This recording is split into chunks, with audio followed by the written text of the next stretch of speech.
Africa ছেড়ে ইউরোপে চলে গেছে সাহারা মরুভূমির ধুলো, আর এতেই কমলা রং ধারণ করেছে গ্রিসের রাজধানী অ্যাথেন্সের আকাশ। 2018 সালে 21-22 মার্চের পর এবারই প্রথম সবচেয়ে বেশি ঘনত্বের ধূলিকণা সাহারা থেকে উড়ে এসেছে বলেছেন কর্মকর্তারা।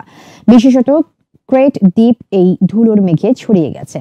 মার্চের শেষে এবং এপ্রিলের শুরুতে একই রকম মেঘে ছেয়েছিল গ্রিসের আকাশ। সেই ধুলোর মেঘে ঢাকা পড়ে সুইজারল্যান্ড এবং দক্ষিণ ফ্রান্সেরও বেশ কিছু এলাকা।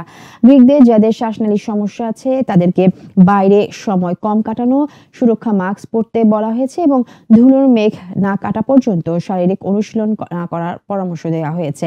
সাহারায় প্রতি বছর 6 কোটি থেকে 20 কোটি টন খনিজ ধুলা হয়। এরই বেশিরভাগই মাটিতে নেমে এলেও কিছু সূক্ষ্ম কণা অনেক দূর পর্যন্ত ভেসে যেতে পারে।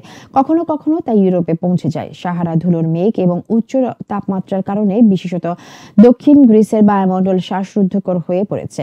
আবহাওয়াবিদ কোস্টাস লাগেভার্দস একটি আবহাওয়া কেন্দ্র থেকে আকাশে রঙিন এই ধোঁয়াশা দেখতে মঙ্গল গ্রহের লাল আকাশের মতো বলে মন্তব্য করেছেন। উচ্চ তাপমাত্রার কারণে গত 24 ঘন্টায় গ্রিসে 25টি স্থানে দাবানল দেখা দিয়েছে। তাপমাত্রা 30 ডিগ্রি সেলসিয়াসের উপরে চলে যাওয়ায় দেশটির একটি নৌঘাটির কাছে দাবানল ছড়িয়ে পড়েছে। দাবানলের কারণে বাড়িঘর, কিন্ডারগার্টেনের স্কুলও খালি করতে হয়েছে। সাহারা থেকে ধুলো উড়ে এসে ইউরোপ জুড়ে ছেড়ে যাওয়া অস্বাভাবিক কোনো বিষয় নয়।